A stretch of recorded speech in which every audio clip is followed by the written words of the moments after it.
Hello everyone and welcome back to JAS Reviews. My name is James and on this channel I do reviews of both music and movies along with the occasional commentary piece, so if any of that sounds interesting to you then please be sure to leave this video a like and to subscribe to my channel to see more content like that. And today I am bringing you another episode of quick album reviews. This is the 11th or 10th episode of the series. I can't remember which at the moment, but I do promise I am going to have some more individual reviews coming soon. I just had even more stuff that I had to get out of the way. There are 7 albums on the docket this time that I'm going to be talking about with varying degrees of recency, but all of these albums I am pretty interested to talk about for varying reasons. So let's not waste any more time and get started with the first album I'm going to be discussing. First on the list is a pretty big one, and that is Billie Eilish's newest album, Hit Me Hard and Soft. Now, I was, like many people, really looking forward to this album, especially because I think that Billie Eilish is a rather big pop star who's actually deserving of her rather big status as well. I think that she is just incredibly talented. Her and her brother Phineas create a very good team that always seems to produce things that are very interesting and innovative, in my opinion. I was very excited with this new album coming out, especially since we weren't going to get any singles before the album release. That's not something that's very much heard of, and especially the pop space these days. So what did we get out of Billie Eilish's new album? Well, I will say that, man, I think I have a new favorite Billie Eilish album now. This album is absolutely incredible. Legitimately just excellent. I think might be one of my favorite pop albums I've heard in recent memory. I listened to it several times before coming to this decision, and I admit there could still be some recency bias coming into play here, but I just really enjoy this album more and more the more I return to it. I think it might be her at her most artistically confident yet. There's just so much good stuff going on here. And I love the unpredictable places that her and Phineas take this album on. There's so many songs that are just genuinely pleasant surprises on here. For example, Chihiro, which I love the inspirations from Spirited Away. I mean, they're pretty obvious. The name of the song is directly referencing the main character in Spirited Away, so all the stuff that's referenced in the movie, in the song, is just delightful, as that is one of my favorite movies of all time, and I think she does a great job of respecting that material while still making it about her in really interesting ways, and about how she was in this toxic relationship where she tried to open the door and let this person in so many times, but was also opening the door for herself too many times and letting this cycle of toxicity repeat over and over again. And musically, man, this song is just a pure vibe. I don't know how else to describe it. I love the electronics and the bass guitar playing in the song. And then the haunting ending where the synths just take over and we can hear Billie's faded vocals in the background. It's just the excellent cherry on top. This song is sort of a representation of how the whole album is going to be. A very oftentimes unpredictable experience where we have a lot of different movements. And for as much as I love Chihiro, it's not even my favorite on the album. I think that would probably have to go to The Greatest. Now, I will say out of all the songs on here, this is probably one of the more conventional in its structure, but I love it all the same. I think, honestly, this could become my favorite Billie song in general. And it's such a heart-wrenching song to listen to as she describes how she put her all into this relationship, but her partner wouldn't give her anything in return. The song starts out very strongly as just sort of a classic acoustic-led ballad, which Billie always does a great job of, and I like that it's just more stripped back at first. But you can feel that this build is happening, and then the climax happens, and man, it is just one of the best moments in music I've heard all year this year. I love that Billie lets her vocals explode. This might be the biggest her vocals have sounded to date. She really just goes there. And there are other great highlights on here as well. I know a lot of people have said that Skinny may be a bit of an underwhelming opener compared to Bad Guy, for an example, but I do still really like that song, and I think that Skinny is a pretty actually interesting way to begin the album, and I love the beautiful strings on it. It's actually more conventional Billie Eilish when you strip back the layers, and I think it works well. And then there are some more unconventional ones that are just so good in what they do. L'amour de ma vie is just So interesting to listen to. I love the minute and a half about ending of the song where it turns into just this club banger. I wish it had been a little longer. Unexpected it is, but yet how naturally it flows. And then Blue is just sort of the perfect ending to this album. I like the different pop influences that it brings, and it even decides to have a little bit of sympathy for Billie's ex, which is a pretty strong move considering all that this ex has clearly done to her over the course of this album and how they don't seem to be a particularly great person, but then the real truth comes out and that this person didn't seem to have the greatest home life, and maybe that influenced how they acted in their relationships. Overall, I just have very few problems with this album. I think the only song that maybe doesn't work for me is The Diner, and that's because it sounds like a, in my opinion, less refined version of her first album. I like that they brought some nostalgic feelings back in this song up to that album, but it just doesn't work for me as much as I wish it would. But that's really the only song I don't care for. I suppose you could complain that Lunch doesn't thematically work on the album. It's definitely a very different song compared to the rest of the album and the vibe the rest of the album has, but the song is so much fun and works so well as a hit song that I just don't really even care. It is, I think, just a great song and is one of my favorite hits of the year, even if it isn't what I would say is one of my top 5 on the album. But overall, this is an excellent release and easily one of my favorite albums of the year. 4.5 out of 5 stars for this one. Next up is the album Clancy by 21 Pilots. Now, I'll admit that I am still fairly mixed on their last album, Scaled and Icy, although it has grown on me ever so slightly. However, I did still think that Scaled and Icy was a rather big step down from Blurry Face and especially Trench, which is still just the peak of 21 Pilots' talent. I returned to that album recently, and it still holds up just immensely well. I think very deserving of the very high rating that I gave it. And I was admittedly pretty excited when the lead single, Overcompensate, seemed to promise that this album was a return to Trench's roots. While the single, maybe not one of 21 Pilots' best, I did still really like it, and it brought back some of Tyler Joseph's more insecure lyrics, showing that he often tries to overcompensate in his lyrics about his mental health, and he's not sure how fans are receiving that or if he should be writing about it at all. And I think it's a pretty fitting and sort of seminally 21 Pilots lead single. But I personally liked Next Semester even better. It had some fun, punky energy to it, but like a lot of 21 Pilots songs, it does hide a decidedly dark message under all that upbeat sound.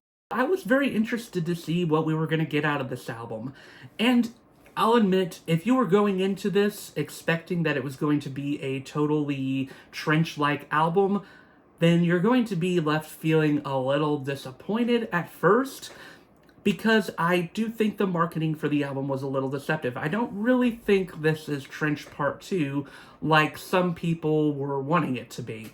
But as I returned to this album more, and even on my first listen, I still enjoyed it, but as I returned to it more, I found myself appreciating this album more. I do think that many of the singles end up being among the strongest on the album.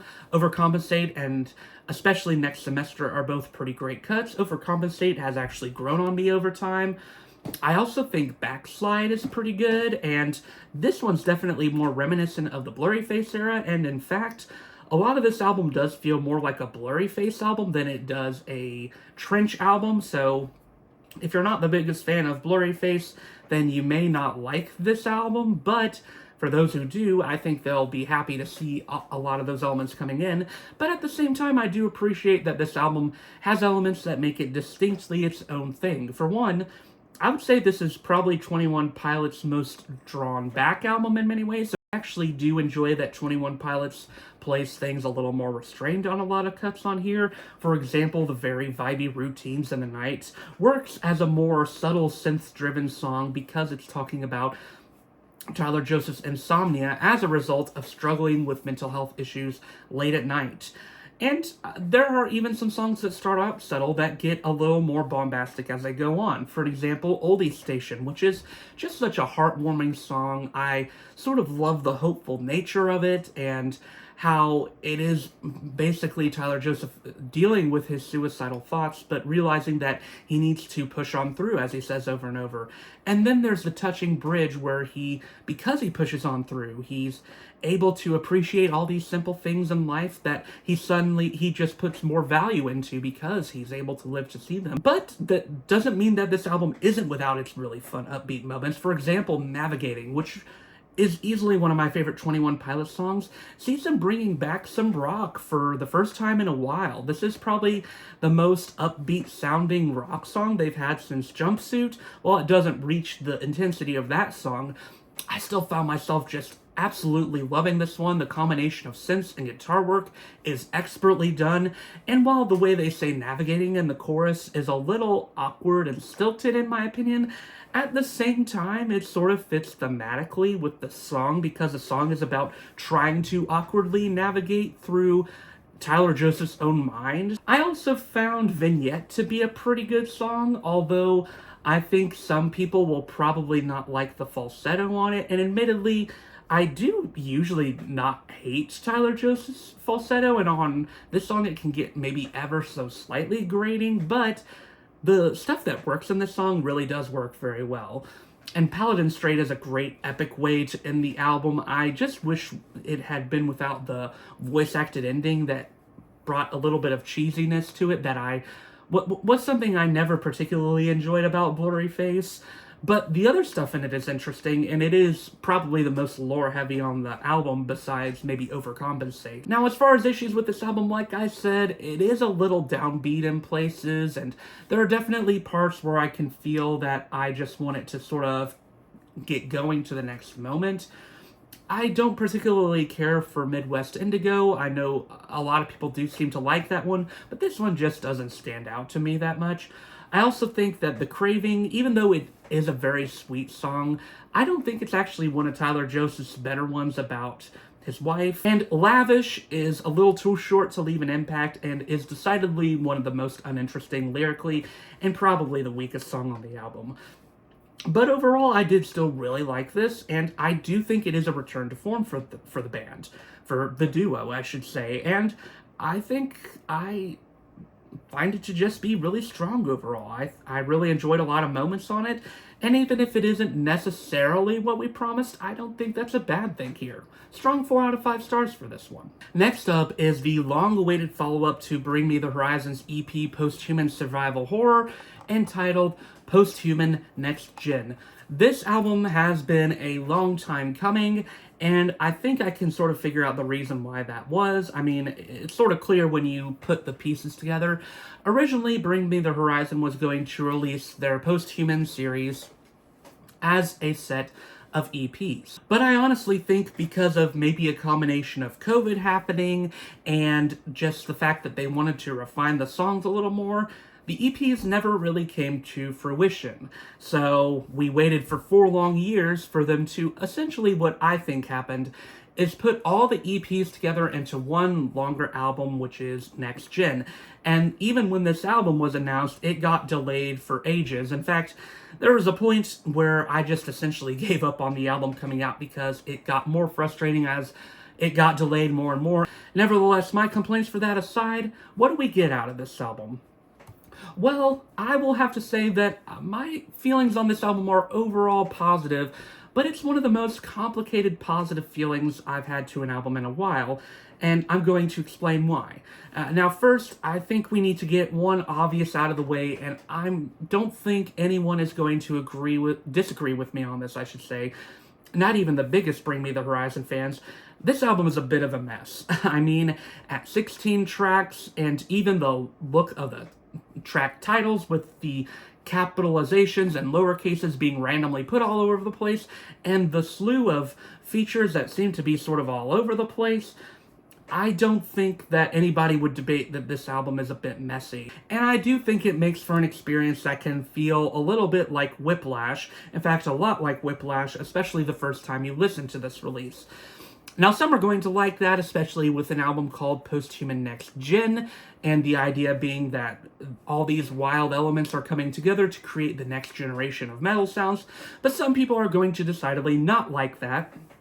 and say that Bring Me the Horizon is more trend chasing than anything else, and I can sort of see, honestly, where both sides are coming from. But with that out of the way, let's talk about what I do like about this album, and there's a fair amount. I think there's a lot of really good general songs on this album, and I think this album proves once again that Bring Me the Horizon does know how to write a catchy chorus. Utopia begins the album on a very strong note as what I think is maybe genuinely the best song on the album, with just an absolutely ethereal chorus that does feel like it would belong in a very Utopia-like world. And I like the philosophy of the song of just finding this sense of self-love literally within yourself, a utopia of your own design. I think it's one of the band's most hopeful songs, a band who can be decidedly negative in a lot of places, and Survival Horror was definitely a pretty negative album, so some people will probably like the more positive vibes that this album has in a lot of places. I also find Limousine to be really strong. I mean,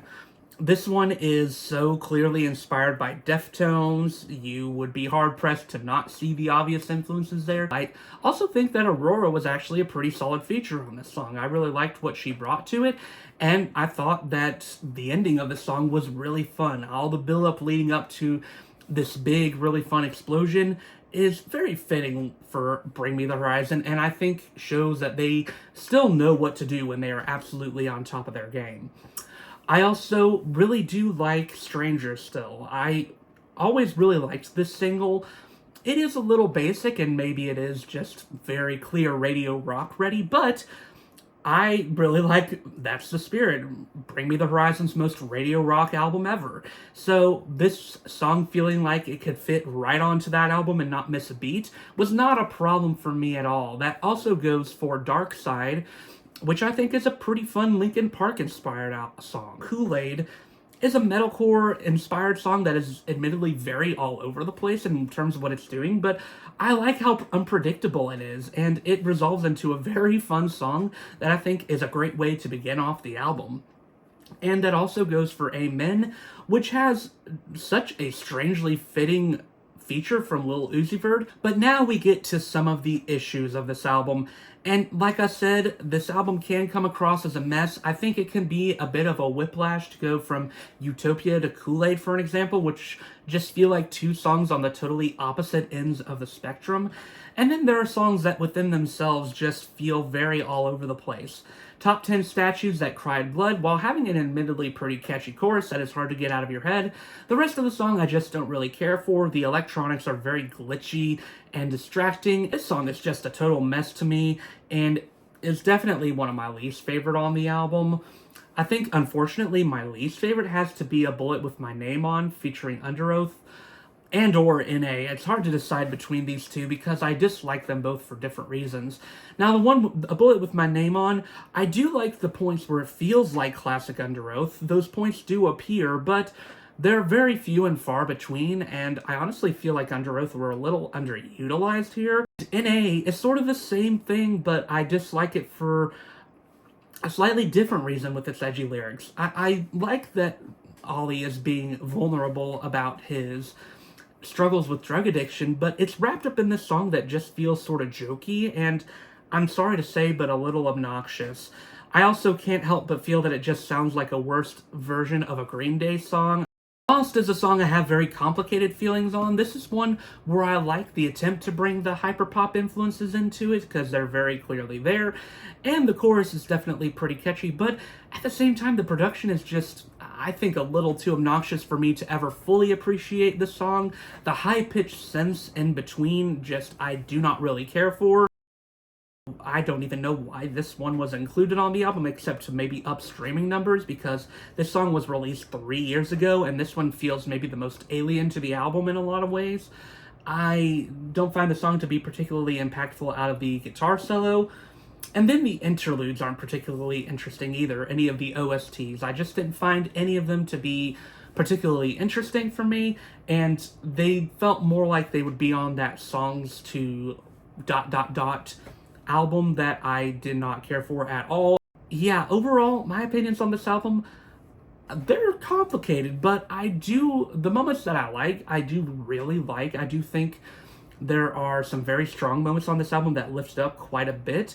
I'm just a little disappointed that the album doesn't feel nearly as refined or well done as survival horror. I just find that album to be so tightly knit together and so well done. So this album is feels like a bit of an afterthought after that really well done EP.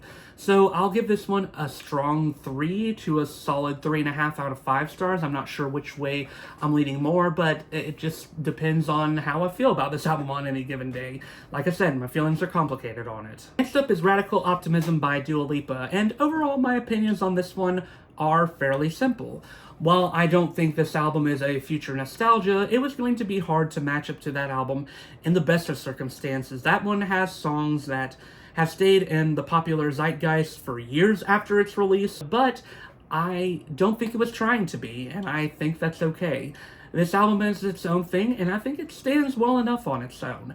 Now, I will say that on repeat listens, this album has shrunk on me ever so slightly. I definitely don't see this one as being as memorable as Future Nostalgia. I don't see myself returning to it as much as a whole album, but there are still some really good moments here. I think the beginning track, End of an Era, is actually a really good way to establish the themes of the album, and that Dua Lipa is very hopeful and looking forward to finding a new relationship in her life, and that she wants to be out of this era where she's just constantly dating, and she just wants to have someone who she can love and hold on to. Still, the best song on this album far and away is Houdini, probably because this one is the most reminiscent of Future Nostalgia while still evolving that sound in different ways. This one feels more, I guess, 90s pop to me than 80s, but it still really works from that regard and is one of the most just in the moment Dua Lipa songs I've heard in terms of how upbeat and urgent it feels. Season might end up being one of my favorite songs of this year just because of how fun this song is, and that chorus is just absolutely another irresistible one on the album. And I like the sort of theme of the song in that she is reinforcing this idea that she is tired of being in the training season of dating and wants to get out of that and just move on to the next thing. Falling Forever is another very strong song on this album and easily one of my favorites. I love the chorus. I mean, this one sort of feels like a pop song you've heard before. It's not necessarily anything new, but the chorus, it just feels so big and out there with its big drum work and Dua Lipa extending the word long that it just feels so much fun. And then there's some more interesting tracks on here that are a little more subtle in what they're doing, like These Walls or French Exit in particular, which is such an interesting one and feels so different and out there for Dua Lipa that I kind of appreciate it. Now, there are admittedly some moments on here that I think are a little forgettable or don't necessarily work.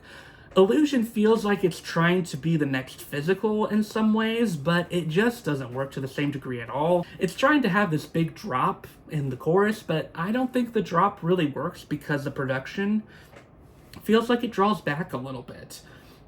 I also think that the song What You Doin', even though it is pretty fun and upbeat, is one that just, I don't see myself coming back too much because it is somewhat forgettable.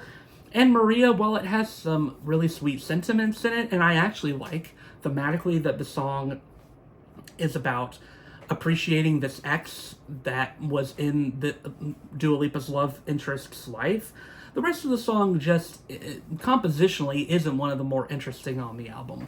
But it's not a bad song either, I would say.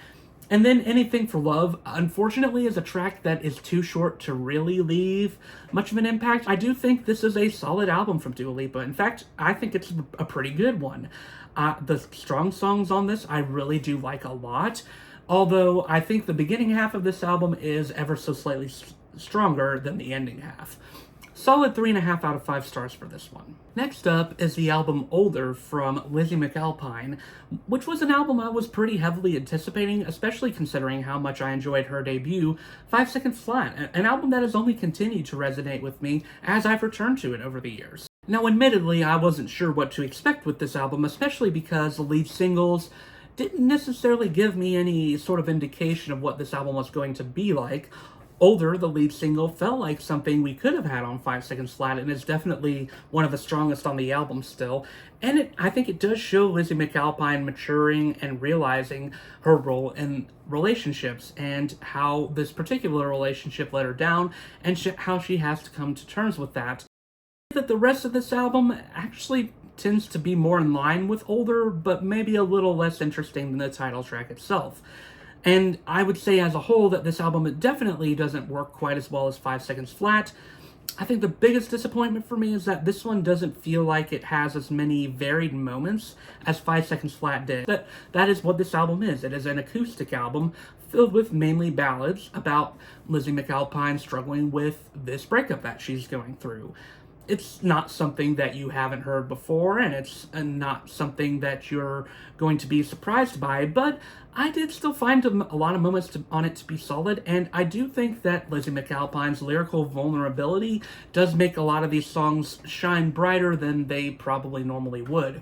For example, the song Drunk Running, which is just an excellent moment on the album, sees Lizzy McAlpine being very frank about her struggles with alcoholism and how that might have contributed to the downfall of her relationship. And that's not to say that this song isn't without its more upbeat-esque moments as well. For example, Come Down Soon is a pretty good early moment of that. And for as much as there are a lot of acoustic ballads on this song, I do generally think that there are a lot of strong ones. I think the closer Vortex is superb and just has a really strong conclusion to this album. And the song Movie Star, even though it's very short, has some intriguing ideas going on in it. I just wish I had more to say about this album because a lot of it just sort of feels like the same thing happening over and over, and like I said, that's not a bad thing because Lizzy McAlpine is a talented songwriter. I just wish stylistically there was a bit more variation, but honestly, I don't have much more to say about this album. It's solid for what it is, but there's not much to it beyond that. If I return to it more, maybe I'll like it more, but I have returned to it several times already, and it's just sort of stayed in the same place for me where I guess it's fine, but it's not necessarily going to leave a lasting impact on me. 3 out of 5 stars for this one. Next up is the album Half Living Things by Alpha Wolf, and this is another one where I don't have a crazy amount to say because what it draws down to is that this album is pretty much just a really fun time. I mean, that's the most common thread on this album, is that it is just so much fun. And usually this brand of hyper intense metalcore is not for me. But something about this album just made it work so well. I think maybe the answer to that is that it's so catchy, and a lot of the choruses, even though they are fully unclean vocals and pretty in your face, do work very well, and you can easily scream along with them on repeat listens to this album. Also, I think the energy of this album is pretty irresistible. I mean, the beginning 4-song punch of this album is just superb, beginning with Bring Back the Noise, which is just pure hype fuel and has some awesome nu metal inspiration in it with the turntables, to probably the best song on the album, Double Edged Demise, which just has such a fun hook in it and just some of the most wild breakdowns I've heard in an album all year long that'll get your head banging along. It's just undeniably excellent. And Haunter is just such an eerie track that really just brings in some pretty dark, almost horror-like vibes that I love, before bringing back the fun again in Sucks to Suck, which has a surprisingly well-done and well-positioned feature from Ice-T. The second half of this album is great too. It might have a couple more forgettable moments, but it does have mainly memorable ones, I think. Mangekyo is absolutely wild. I mean, just talk about a breakdown that continues to be earth-shattering each time you come back to it. Or Fane, feeling like it has some really cool Linkin Park and Korn inspirations for it. And then the just brutal Garden for Eyes that leaves me with chills every time I hear it. Or the title track, which brings back the nu metal is another huge highlight for me for that just utterly catchy chorus. And honestly, I mean, I could fawn over what I love about this album all day because I have so much fun with this album whenever I return back to it. It is definitely one of my most returned to albums of the year, just because of the pure fun of many of the songs on here, and there aren't that many bad moments. I suppose whenever you're ready, although the chorus I do actually like, the rest of the song doesn't necessarily fit on the vibe of this album. I will also say that Pretty Boy just doesn't necessarily work for me in what it's trying to do, even though it is a pretty fun track. Even the clean vocal songs on this album are not bad. And it makes for an album with not that many skips, and one that is just utterly irresistible and so much fun to come back to just a great slice of metalcore. I love all the new metalcore we're getting and all these bands that are showing so much potential. Strong 4 out of 5 stars for me. And finally, let's end off with You Won't Go Before You're Supposed To by Knocked Loose. Now, this is another album that by all means should probably be one that doesn't work for me. Like I said, I don't necessarily really care for albums generally that are all unclean vocals. I actually prefer a bit of a balance most of the time. For the most part, this album is just a breathless roller coaster ride that you just don't get off of for a solid 27 minutes. Some people are probably going to be a little stressed by that, and I think that this album is sort of supposed to be stressful in nature in a way, just tonally it is pretty brutal, but I'm going to be fully transparent. I absolutely love this album, and right now, it is my favorite album of the year. I don't think any other album has come close to it yet. I think this album is just nearly pitch perfect in what it is going out to accomplish. The guitar work is just utterly devastating, having so many creative guitar moments that are just going to get you off your seat in shock at how they're working. And the screams in this, while normally in other circumstances, screams like this might be irritating, I think they really work in the context of this album. Suffocate is a song that maybe shouldn't work because of Poppy's feature, but Poppy, I think some people forget, she is a great unclean vocalist, and I like that this song gives her a chance to really exercise those in probably the most brutal way she ever had. She works very well on this song, and it makes for one of my favorite on the album. And Slaughterhouse 2 is quite good as well. I like that Knocked Loose make it distinctly their style while still managing to make Chris Motionless a very fitting feature on this album. I love his screams on here, and people who really liked Slaughterhouse from Motionless and White's album, I think are going to enjoy this one too. Probably the best song on this album is a toss-up between Blinding Faith or The Calm That Keeps You Awake. I love The Calm That Keeps You Awake just for how utterly menacing it is. This one feels like it could fit straight in a horror movie, and man, just the guitar work in this one is impressive. And then Blinding Faith is just absolutely wild and devastating. It's amazing that any band could accomplish a song like this one. You just have to hear this one for yourself. It is incredible and is a pretty powerful reckoning with religious doubt. And then the album ends with Sit and Mourn, which is a very sobering end to the album, and I like that it just gives you some time to sit back and reflect while being amazed by the musicality going on in this song. The only song that maybe doesn't work for me is Take Me Home, which does feel a little indebted to Slipknot in some ways, which is pretty cool, especially Volume 3 era Slipknot, but at the same time, it does feel a little bit out there in terms of the rest of the album. But still, even that one I don't really dislike, and I'm going to give this album a very strong 4.5 out of 5 stars. I mean, it could move up to 5 in future years. I just loved it that much. So yeah, that ends this episode of Quick Album Reviews. What were your thoughts on any of the albums I talked about? Let me know in the comments down below. And once again, my name is James, and I talk about both music and movies, along with the occasional commentary piece. So if any of that sounds interesting to you, then please leave this video a like, and subscribe to my channel to see future videos from me. But until then, I will see you all in the next one.